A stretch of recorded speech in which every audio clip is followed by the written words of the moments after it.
Hey y'all, well, I got my last pack of meat in the refrigerator, so I thought, why don't I just go make Sunday dinner? So to get the sides, I am on a $35 budget. That's what I'm on.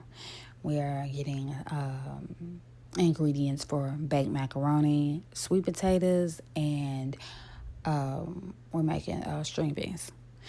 So that's that. So I had to make sure that I stayed within that $35 limit because my husband does need, our funds for gas for the work week. So he got to get to work right. He got to make the money right. So can't spend all the money in Walmart. I just have to be very careful. This is not Thanksgiving day.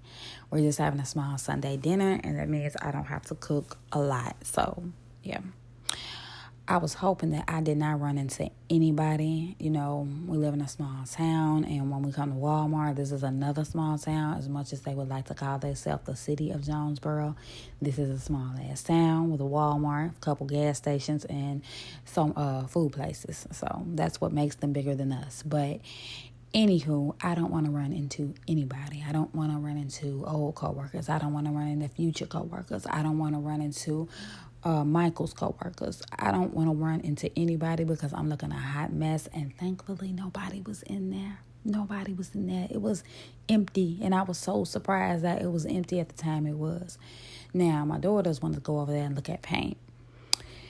So I'm like, yeah, let me go over here and look at these samples because eventually I want to paint my living room.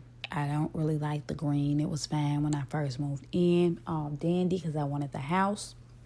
But yeah, that green has to go because it don't match with the furniture or nothing. So it's just like, yeah, that green has to go eventually.